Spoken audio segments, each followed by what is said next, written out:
My amplified unit. Salute. Welcome to the Amped Up Podcast. Friday, October 6th, 2023. WWE makes history this past Tuesday night with their NXT brand. It has nothing to do with ratings. I know that's the big talk of the town over the last 24 hours. Everybody talking about the big turn of events. There is a new number 3 most viewed show in the world of pro wrestling. AEW Dynamite has been removed as of this week from the number 3 spot. It was SmackDown, Raw, Dynamite. Dynamite has just been overtaken by NXT. I know that's the talk of the town. We will talk about it, guys. We've always talked ratings on this channel, whether people were pleased by that or upset by that. We always talk numbers. And we're going to talk about this huge turn of events. But when I say history was made Tuesday, it has nothing to do with the ratings. It's what happened on Tuesday night. The fact that they pulled their highest rating in years with how they went about it. And I'm not even talking main roster talent, guys. Wait till you hear what NXT did Tuesday night that absolutely catapulted them into the history books. And it set the blueprint of what you can do with women's wrestling if you just dedicate the time and you do it right. That's your cold open teaser. The only thing left to do is to talk about it. So grab your coffees or your beverages of choice, lock in your earbuds, smash that up, give it an amplified elbow, Macho Man status from the top rope, yeah, and drop that amplified elbow down on that like button.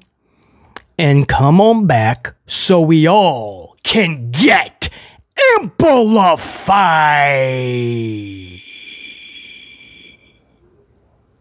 No, really. You gotta get your coffee. You gotta lock in the earbuds. You gotta smash the like. You don't actually drop an elbow, but you gotta smash the, and then you gotta get amplified. That's how we do this. Go! Get amplified!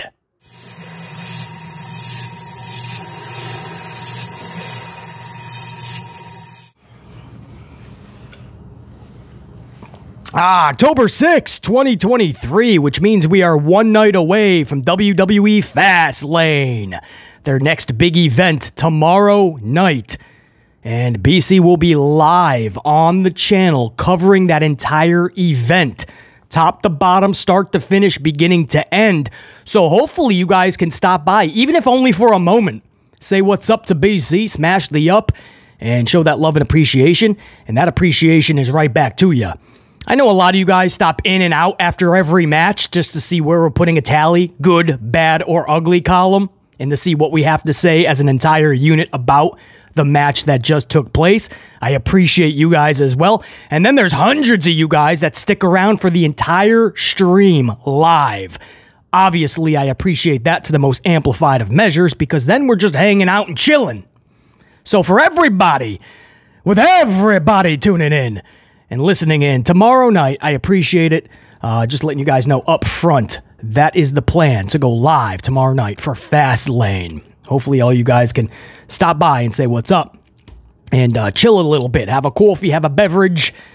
It should be a good time. And on that same note, the chat itself will be gold card members only. Everybody will be able to listen and watch the stream live during Fastlane. I'm going to make sure all the options are checked off, that everybody is able to listen and watch along. But the chat will only be for gold card members. So you have to have a gold card after your name. That's channel membership. It's a perk for my members. A couple of times a month, bare minimum, I like to do streams where my gold card is in the chat and we get to really zone in on certain topics with my, what I call board of directors, my gold card unit. So this is one of those events, because we've been doing a lot of traveling and whatnot. This is one of those events where it's going to be a gold card chat. But everybody is going to be able to listen in, watch along. So, yeah, it should be a lot of fun, man. That's going to be tomorrow night. Now, for this past week in pro wrestling, what a wild week. History made, as I said in the cold open teaser. It was on Tuesday night. Now, yesterday's podcast focused on next week, next Tuesday. It's a massive Tuesday in the business, right? AEW is putting another mini pay-per-view together titled Title Tuesday, and WWE is going to counter that. And if you're wondering, AEW is being kind of booted for Major League Baseball playoffs. Playoffs? So AEW is going over to Tuesday night to go head-to-head with NXT. Now, Paul Levesque McMahon never liked that. Paul Levesque McMahon still doesn't like the fact that AEW kicked them off of Wednesday nights. So Paul Levesque McMahon holds on to that grudge, obviously, and he's sending the cavalry. Listen to this lineup, and we talked about it in depth in yesterday's podcast. So the thousands that caught that, I appreciate that, by the way. But Asuka's going over there to take on one of NXT's bright stars, Roxanne Perez. Asuka versus Roxy. That is a badass match. Mello is taking on Braun Breaker in a huge rematch. In Breaker's corner is going to be Paul Heyman. In Mello's corner is John Cena. So John Cena and Paul Heyman of the Bloodline going over to NXT. Is Solo going to show up? You got to believe Solo Sikoa will be there, probably. Or maybe Jimmy Uso. You got to believe there's going to be more bloodline there. But John Cena will also be there. Cody Rhodes is showing up to NXT. A major announcement from Cody Rhodes. We expect the Judgment Day to be there. Of course, Dominic Mysterio is their current NXT North American champion. Becky Lynch should be there. Of course, Becky Lynch is the current NXT Women's champion. So that's just some of the names that we're hearing, guys. Is going to be. It is a loaded roster, main roster talent. And I'm talking headlining main roster talent. Cody, John Cena, and such. Champions all showing up to take on AEW's mini pay-per-view from Tony Khan. So it's a massive Tuesday. We spent the whole podcast yesterday talking about it. What we were not able to talk about, because the podcast was cut before AEW's rating came out, we were not able to talk about what happened hours after we uploaded that podcast. AEW Dynamite pulled in 800,000 viewers. Now, they had issues. In case you guys don't know, there was, and I'm not talking the audio issues. That's the second week in a row, by the way, AEW is being plagued by problems that are not even their own. But on top of that, there was listing issues. And because of that, DVRs get messed up, and they picked the wrong show. So instead of 8 o'clock, it was showing 4 o'clock or something like that, right? And of course, Tony Khan, AEW, especially Turner Networks, they love to count those DVRs, man. You ever watch Turner Networks? They talk about how 2.7 million people tune into Dynamite every week. That is a huge asterisk. They're counting every single device imaginable. They're counting only 10 seconds at times. So if you tuned into something for 10 seconds and then took off, they're counting that as viewership. They're counting any time that you viewed it in that particular week. Those are asterisks. That's not what we mean when we count a rating. It's who's watching live on their couch and their big screen while it's happening in real time. That means you're captivating an audience enough to make that appointment television. That's what we mean by ratings. Turner Network knows that, right? Now they're counting everything. Well, if AEW is pulling 2.7 odd on Dynamite, million viewers, then WWE Raw is pulling in 7-8? We are not counting that, man. Stop. We are not allowing WWE to think that they're pulling 7 million viewers for a Raw. But this is all the tricks that they do. So they were really upset when the listing was off. Now, I'm not saying that can't jolt a number. I think some of the statisticians and the numbers people in the game, they said it could be up to 5-6% possibly. There's no way to know how this really affected the number. What we do know is this was the celebration of 4 years of Dynamite. This was also Edge showing up for the first time ever on a Dynamite. So there was a lot here. There should be way more than just a DVR listing issue to pull in only 800,000 viewers. So you're saying, well, BC, well, how did that knock them off of the third top show, right? Which is what you said in the cold open. 800,000 viewers. That's really bad. Yes, you're 1,000 viewers away from entering the 700,000s. You're going way backwards from where you wanted to be, which was over 1 million. Well, it knocked them off because NXT had a whopper of a week. And I'm not talking Burger King. NXT pulled in 800, and let me get the exact number for you. 857. 57,000 more viewers than AEW Dynamite, celebrating 4 years of Dynamite with Edge. Now, you can have a listing issue with DVR. You can have a Comcast listing issue. You can have DirecTV's listing issue. Everybody could list Dynamite differently. But the fact that you did not beat NXT with people that already know when AEW is on and they're just going to tune in live, that's the problem. NXT pulled in 857 to AEW's 800,000. You can say playoffs all you want. Major League Baseball playoffs. You may want to look at the ratings in the playoffs. Unfortunately, big MLB fan, big New York Yankees fan, but the playoffs are down over the last 10 years, and they keep going down further and further like WWE Raw, unlike the NFL, which is going up. So for anybody that says, well, numbers across the board are going down because of it's 2023 and the cord cutting and there's different ways and times to view things. Well, why is NFL going up across cable networks? Every single year over the last 5 years, they go up. Everybody else is going down. It's because NFL is captivating more people. Find a way to captivate. NXT is doing that. We don't agree with the ways they've been doing it over the last several months, bringing all this main roster talent in. I get it. Trust me. My right-hand man on the channel that covers NXT extensively, JR9 Gaming, will tell you that's not the way to go about business. You claimed NXT was developmental. You claimed it was college to the pros, which is the main roster. And then you turn around and you have all your main roster go back to college, go back to NXT. How many people you know, pro athletes, go back to their college football teams after they've made it big? So Paul Levesque absolutely contradicted himself. Is it college football to the NFL? Is that what NXT is to the main roster? Or are you trying to have it viewed as a viable third brand over developmental? You say, BC, it's kind of both, but that's not what Paul said.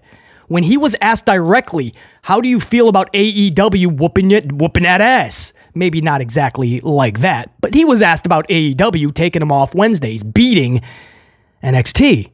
His NXT. And his response was, congratulations, you beat our developmental brand. What do you want, a parade? That's what he said. Congratulations, you beat our developmental brand. I mean, totally downgrading the beating. You lost.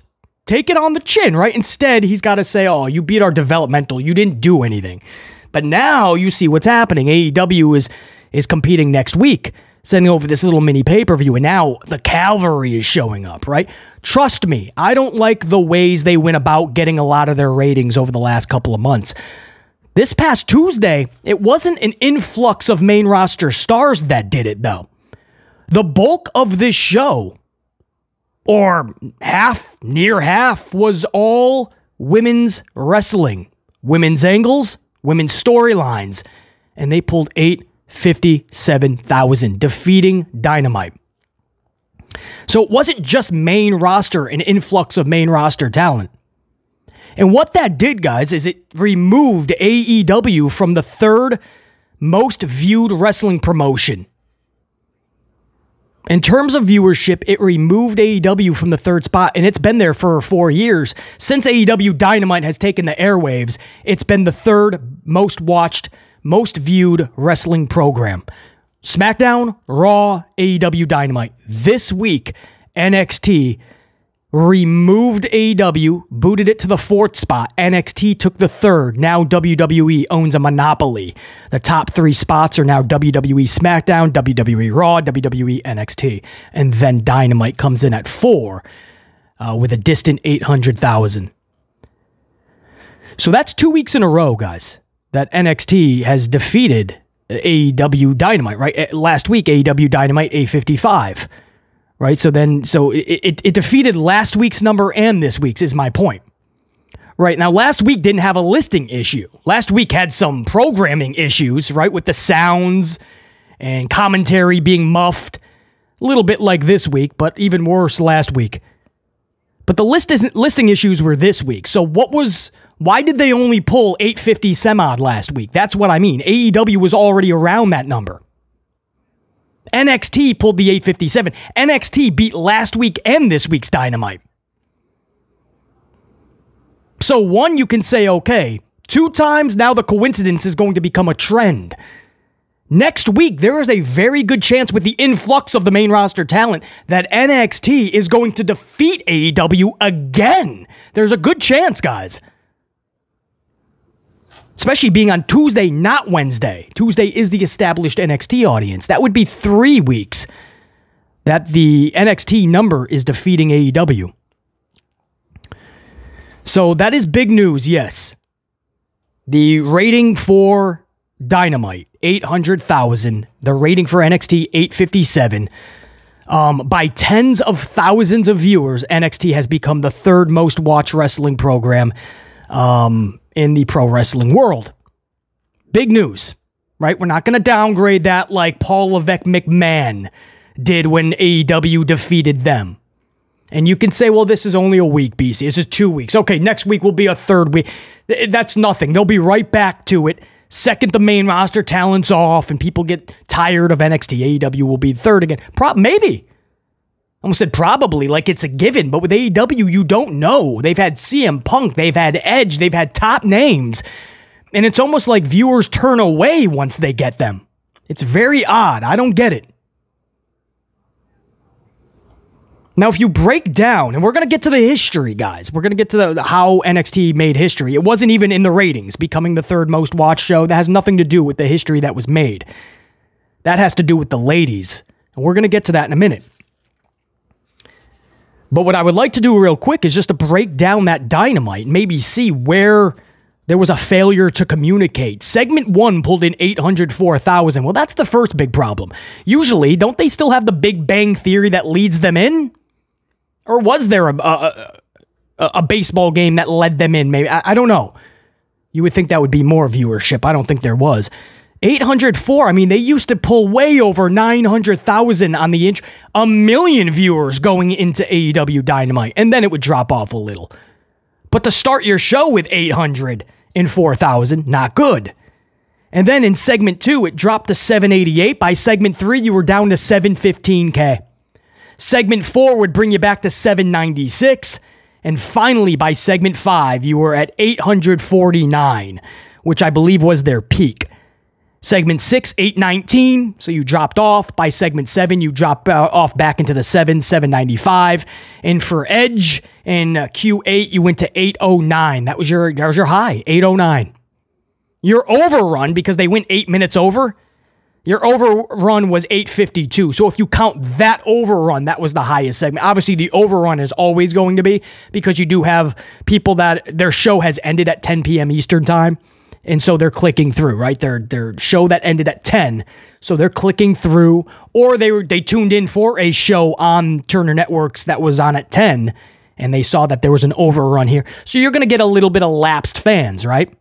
Well, the 852, it's their highest segment, the overrun, but it's nowhere near what they were hoping for, obviously. Obviously, you want 950 bare minimum. So even with the overrun, I mean, if you add all that together, you come up with 800,000 barely. I wouldn't put it past it that it was 779 something, and they rounded it. Sometimes they do that. They do it with WWE all the time. I can't stand that, by the way. Don't put it at a 1.5 if it's a 149 semi, right? Say it like it is.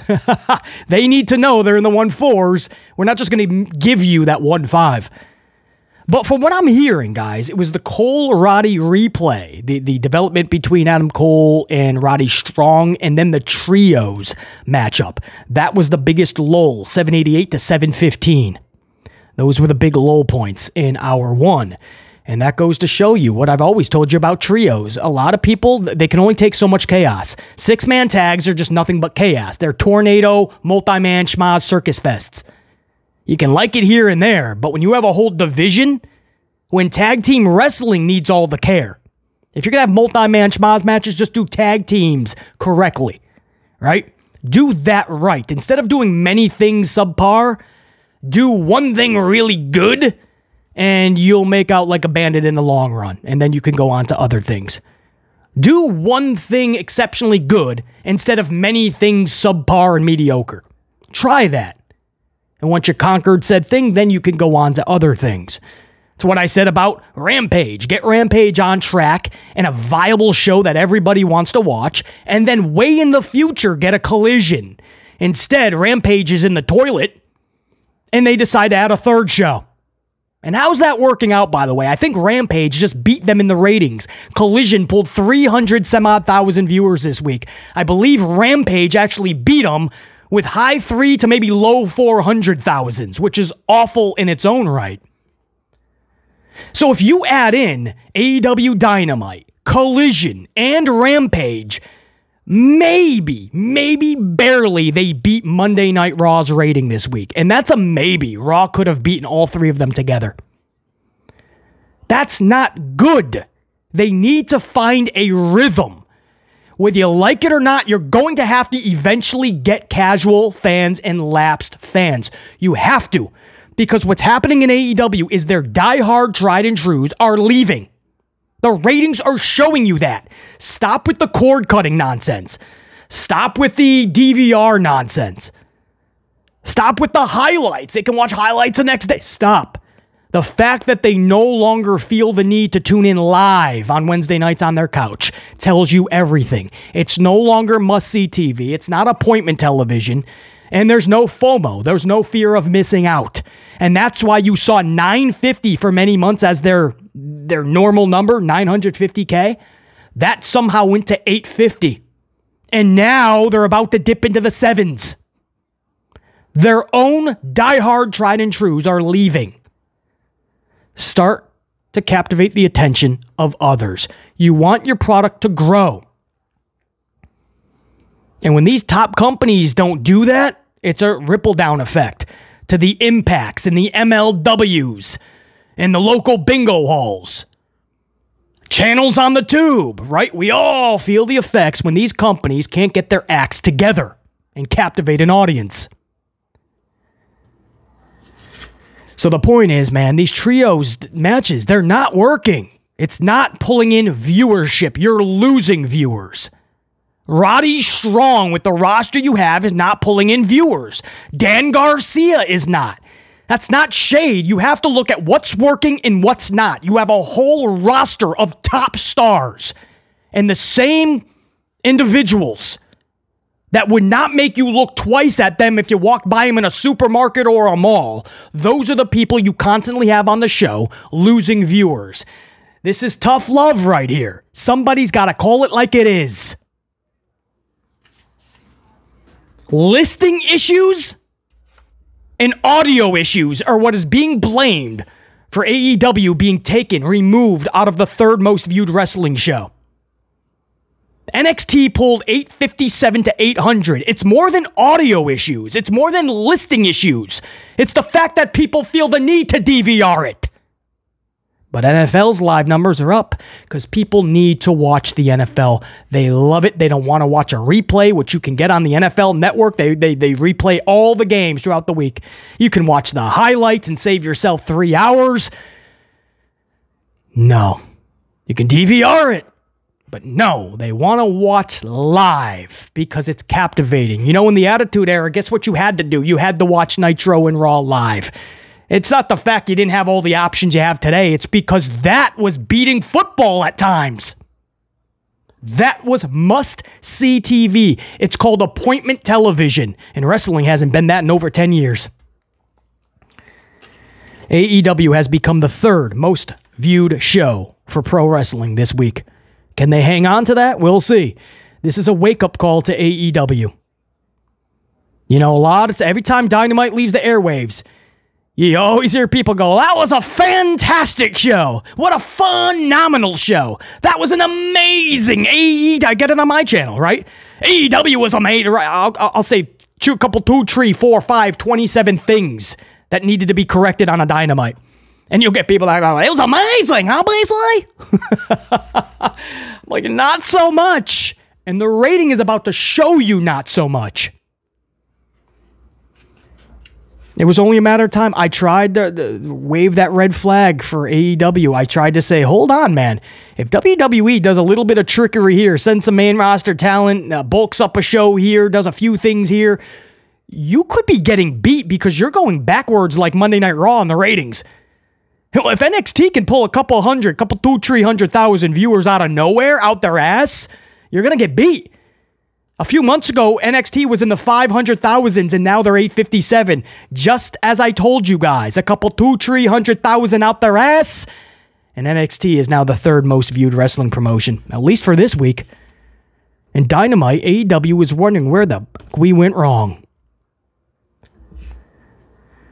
But again, that's not the history that was made. Listen to this. That's the ratings talk. You guys knew we had to talk about it. That was the talk the whole last 24. After the podcast yesterday was already on the airwaves, man, for you guys to view and listen to. After the podcast was already on the channel, that's when a couple hours later the AEW number came out and the whole wrestling world was in awe that NXT has defeated it straight up. I believe that's the first time they've done it since AEW's inception. And JR9 Gaming, I'm going to go over a little bit of his report because it's key to what we're about to talk about. NXT making history this week. And we're going to go over exactly the rating. Like I believe it was the highest rating since 2020, I want to say.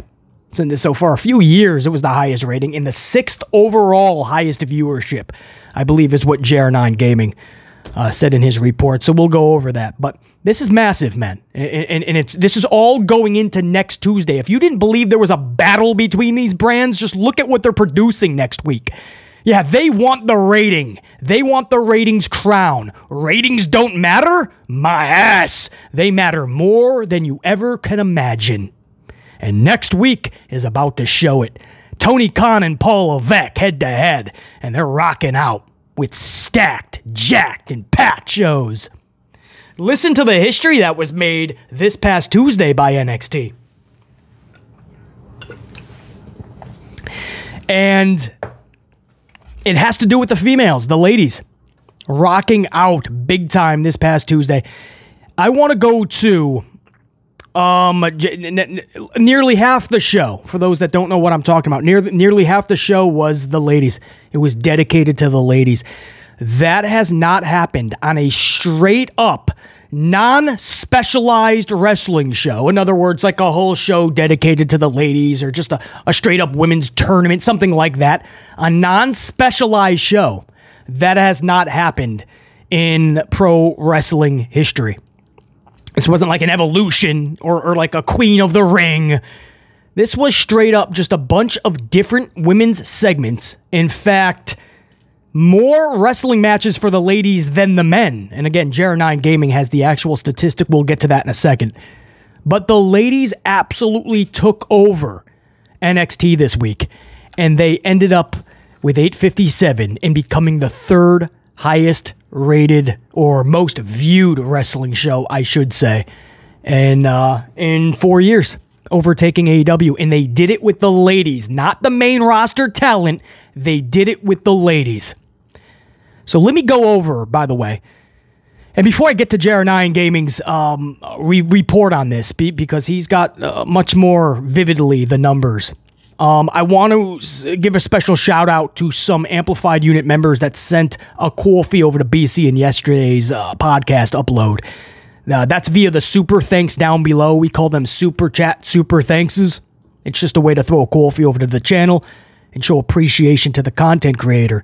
And Tiles Hop with a 2-spot. A cool fee over to BC. Tiles, I appreciate that. At Tiles Hop. And you're talking about Bo and Bray.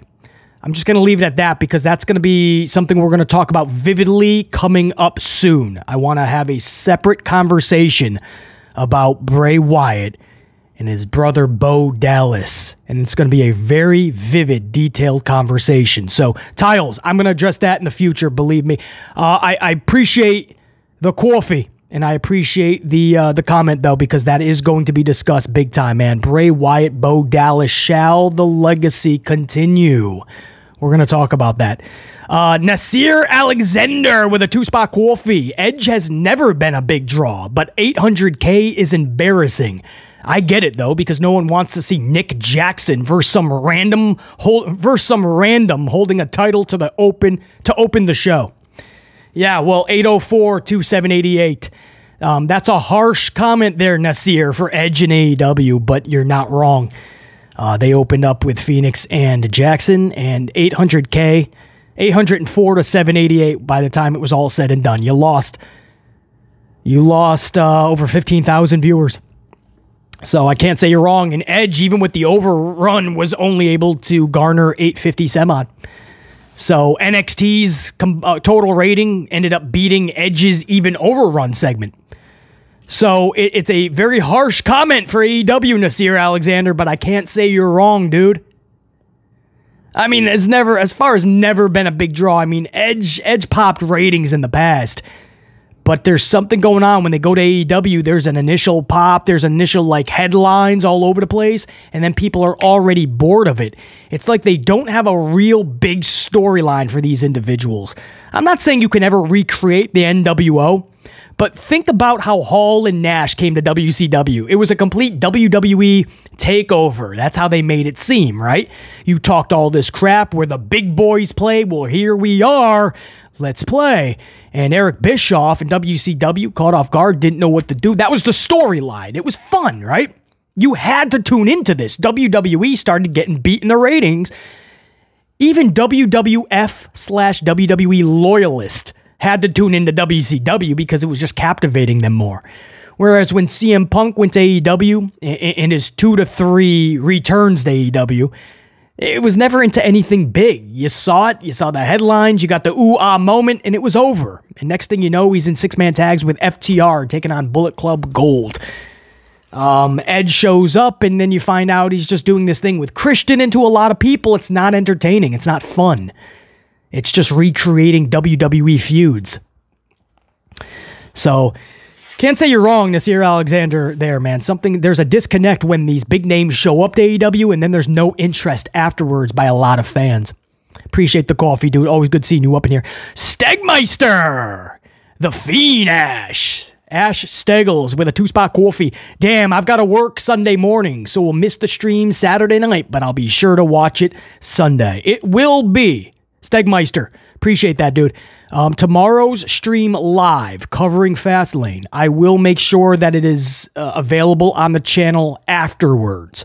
So after we're done being live, within an hour, it should be up on the channel for anybody that missed it. I usually do that anyway. I'll make sure that happens here so anybody that can't catch it Saturday night will be able to catch it Sunday. Stegmeister, appreciate you, brother. If you can, stop in, say what's up, smash that up. Always good seeing you up in here, man. Gold status, too, so you'll be able to be up in the chat, obviously. So those were some coffees thrown over. And then, of course, JR9 Gaming throwing a coffee over to BC. And BC is sending a salute right back to JR9 Gaming because there's some good facts in what we're about to talk about. JR9 Gaming, every single NXT right here on the channel. A podcast after NXT. On Tuesday nights, he'll put up in the comment section his full amplified report, JR9's NXT report. He has all the positives of the show, all the negatives, and he dissects these shows brilliantly. I always encourage you guys to check out these reports. This one was from yesterday's upload, yesterday's podcast. Check it out if you can. Now, I want to pull a few paragraphs if you don't mind, because this is what NXT did this past Tuesday to garner that 857 and become the 3rd most viewed wrestling show in the world of wrestling. And with that 857, it had 20 ladies showcased. 20 ladies on NXT were showcased. And they took up almost half the show, 4 ladies matches to only 2 for the men. 4 women's matches, 2 for the dudes, taking up nearly half the show. The rating was 857, which is the highest since October 28th, 2020. So October 3 years ago, nearly to the date. 3 years. to get this rating with 4 ladies matches and 20 ladies showcased. That's not main roster talent, folks. You had a segment like Becky Lynch, obviously, but everybody else, I'm pretty sure, was NXT's talent. Maybe Indy Hartwell, I think, was in a triple threat, but she hasn't really been relevant on the main roster yet. She was brought up there and done nothing with. So the highest rating since October 28, 2020, and the 6th highest in its history. In show history, this was the 6th highest rating ever. Jer9 brilliantly says it really proves that the ladies can draw just as well as the men when given the opportunity, and HBK should be applauded as a whole for how many ladies were featured or are featured weekly, because it is a lot. NXT, for the most part, really, they showcase their ladies more than any other organization aside from maybe Impact Wrestling. Their Knockouts division, they really put that to the forefront. NXT is one of those brands, it really puts the focus on its ladies more weeks than not.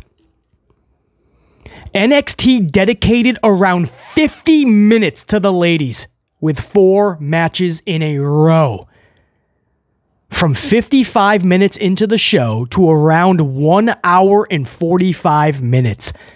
Just great to see HBK give that amount of time to them.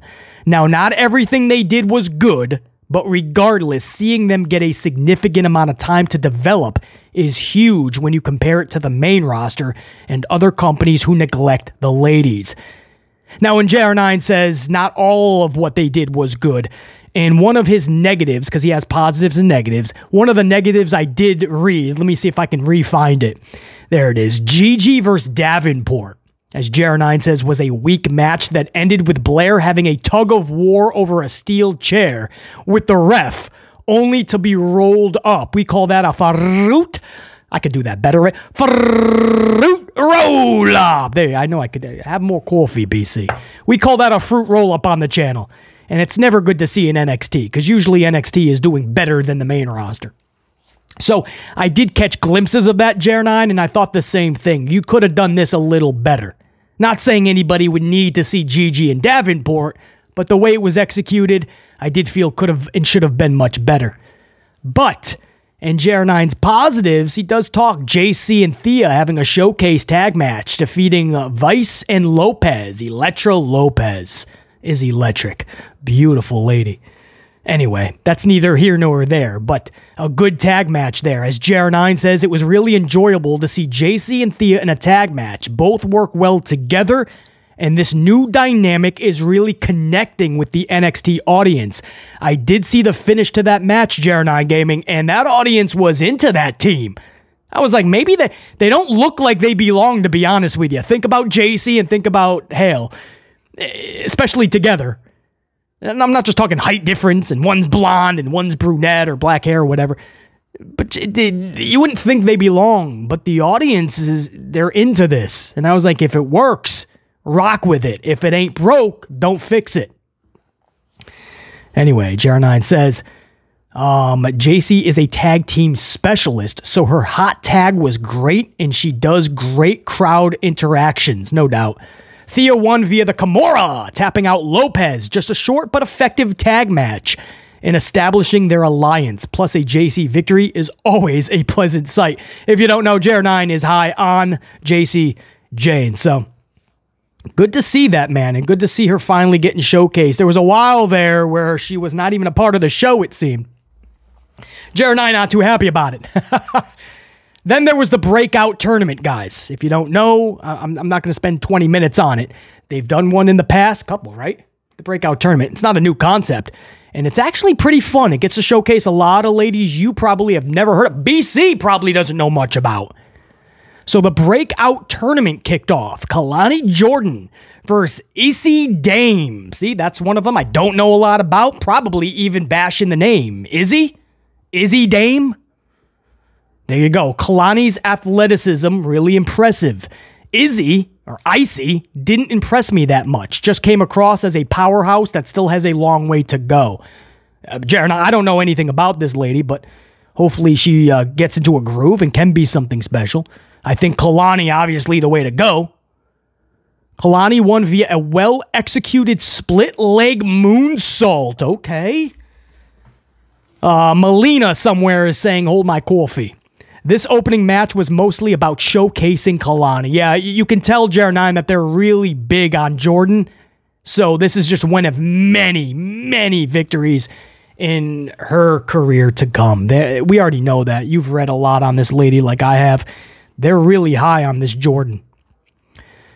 Now, Roxy versus Asuka was announced for next week. Now, JR9 Gaming, we'll say exactly how JR9 sees it. Roxy versus Asuka next week is massive. From a purely wrestling standpoint, this could be one of the matches of the year. It won't harm Roxy either to lose to Asuka, who is technically still undefeated on NXT TV. Good point there, bro. Totally forgot that. This match under HBK booking for the ladies should be really good and hopefully can gain new fans for Roxy if she takes Asuka to her limit, similar to Stratton with her performances with Becky. Key point there and beautifully put because JR9 Gaming is right on point here. You have Stratton who lost twice now to Becky Lynch, and both times Stratton has come out better than she went in. The talk of the town. And it takes two to tango. Much respect and appreciation to what Becky did with Stratton, no question. Takes two to tango. A good dancing partner must be had on the dance floor. Becky Lynch rocked. But Stratton is somebody who's just in her second year, her sophomore year in pro wrestling as a whole, not just NXT. And she's in the main event of one of their pay-per-views, PLE No Mercy. That's a lot of pressure on somebody's shoulders. Stratton rocked it out. She took the performance from a few Tuesdays ago. She went into this past weekend at No Mercy, and she upped and elevated and amplified her game. Stratton lost twice in a row to Becky, and Stratton's stock both times went up. I always say on the channel, sometimes there's victory in defeat. Stratton found that out twice in a row. Roxy will find that out Tuesday. And you guys know this is a very pro Roxy channel. Roxanne Perez, we always call her Roxy. I love that gal. I have from day one because she's so tremendous. I'll be the first to say, she should not be beating Asuka Tuesday. I don't know how they do it, but they better do this correctly. If done correctly, as JR9 said, not just a match of the year candidate for the females, but it could elevate Roxy to an entirely new set of an audience and eyeballs. So, that's just some of what happened on Tuesday night's show with nearly an hour dedicated to the ladies. There was a segment that I watched. It was a talking promo segment. Becky Lynch was out there and a bunch of females came down. I forgot. I don't know where it is in the report, but I know Roxy came down to talk a little bit of trash. Indy Hartwell showed up. I didn't like the fact that Indy just said, you can show up to any brand, so I'm showing up to any brand. I didn't like that. Because it's just telling everybody that you don't actually have a brand split. We know that, but we want them to act like they do. Now they just given up. Now they're just like, everybody just go everywhere. Right? Cody Rhodes and Jey Uso are showing up to SmackDown, and we're hearing that even more individuals are going to SmackDown. Everybody, it seems, is going to NXT Tuesday. And I think Raw is going to feel the same thing going forward as well. It's all over. There's no more brand split. So I like Indy Hartwell. I didn't like the fact that she just showed up out of nowhere and her excuse was just, hey, I happen to be here and I can be here because nobody's going to throw me out. And then, and there was another lady too. I forgot exactly. Was it Lyra? Maybe it was Lyra. Okay. And then they went into a triple threat match, and the winner gets to be #1 contender for Becky Lynch. This is obviously going to be Becky winning, so I believe JR9 Gaming says here, Lyra won the match, pinning Indy after Kiana cost Roxy the match. So, Indy Hartwell can't even win going back to NXT. So this sets up Lyra and Becky Lynch in the forward. So, that's all of what happened with the ladies, or at least the majority, the gist of it, right? And they ended up pulling 857,000 viewers, guys. The ladies pulled in an hour out of the 2-hour show. Shawn Michaels gave the ladies an hour, 4 matches to 2 to the men. All of that time, 20 ladies were showcased. And they booted AEW out of the #3 spot for most viewed wrestling show. SmackDown, Raw, now NXT. WWE owns a monopoly. They did it with the ladies. They did it with the ladies. The first pro wrestling WWE show to have that much time dedicated to the ladies. That was a non-specialized show or match concept like a Queen of the Ring, something like that, which I believe they would have still surpassed that even. But for a non-specialized show, this was the first show that had that much time dedicated to the ladies. And that's awesome.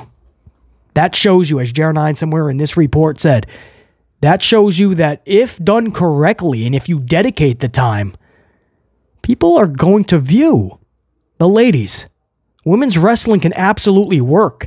You know, everyone says the wrestling business is booming in 2023. No, unfortunately, it's regressing. It's going backwards. What is improving is ladies wrestling because the women today are 85 billion% better in terms of what they can do than the past. Personality, that can be talked about, right? Sensational Sherry, Alundra Blaze, Bull Nakano. You guys remember these ladies? Fabulous Moolah and of course, Mae Youngs and so many others, right? I mean, it's the character alone. And I always tell you guys, man, personality and character and making people feel something will outweigh talent and skill in the ring. Absolutely it will. But the ladies today can captivate you in so many different ways when you talk Trinity, Fatu, Naomi, to Sasha Banks, Mercedes Moné, Athena, Ember Moon, to even different styles like Becky Lynch. Not a big fan, but I totally understand the appeal to Becky Lynch. She's versatile. She's had a lot of really good matches. That's not by accident or coincidence. Becky Lynch is just a different style for a different type of fan, and it works. Charlie Flair, who we're very critical of because they have not changed her in years. They keep force-feeding her, and it doesn't connect with the majority of the crowd. But yeah, she's a good wrestler when she puts everything into it and wants to sell. Charlie Flair and what she can do, if you do it properly, damn good. Bianca Belair, don't even get me started. Incredible. Jade Cargill. A lot of room for improvement, sure, but a powerhouse and a threat and just an aura. A presence to her. The Rhea Ripleys. Deonna Purrazzo. Jordan Grace. Even Britt Baker. Britt Baker, man. She has pulled some decent damn ratings in AEW's short inception for Dynamite. Obviously, a big base for Saraya and Toni Storm. You can go down the line. There's so many females, man, today. Roxy. I mean, look at NXT. Roxy. JC. Hale. Go down the line. Tiffany Stratton is going to be one of the biggest stars in wrestling history. Mark those words. She's going to be. She already is becoming a legend in her sophomore year. She keeps putting these type of matches with Becky Lynch. Forget about it. The amount of talent in today's women wrestling, Alundra Blaze could only dream to have that talent with her. That was the problem. You had a lot of good personalities, but they were sporadic. They were spread out. You had a sensational Sherry over here, but you didn't have many with her. Luna Vachon was over there. You didn't have many with her. Alundra Blaze was over here. Not many with her. Then you started to get the Trish Stratuses and the Litas, right? Jacqueline. Molly Holly. You started to see, if we get a lot more really good females with good personality, maybe we have something. And you see Lita and Trish have a main event on Raw many years ago. Pretty cool. Never would you dream you'd be seeing that. But there's Trish and there's Lita. And then they kind of just give up on it for many, many years afterwards. And here we are, right? It's the revival of women's wrestling. But for some reason, it's not clicking. For the last 10 years, you've had pay-per-views like Evolution, knockouts divisions like what Impact is doing, putting the focus on the ladies, but it's not connecting. It's not being done correctly. And it's too spread out. Zone in on what you're doing. What are you trying to achieve? And come up with every viable way to make sure that it is achieved. NXT did that Tuesday. It worked. And like Jared Gaming said, it wasn't all that special or good. It's a starting point. And if 857 is a starting point, Sky's the limit. There's no ceiling on what they can achieve going forward. My name is BC Amplified. This is the Amped Up Podcast, October the 6th, Friday, one day before Fastlane. I appreciate you guys big time. Hopefully you'll stop by tomorrow night and say what's up. We will be live while Fastlane is on the air. Live commentary from BC. It's Fastlane amplified. So until next time, and there will be that next time, top guys are out. BC saying check you. Peace. Tomorrow night, guys, let's rock out Fastlane, the amplified version. Salute.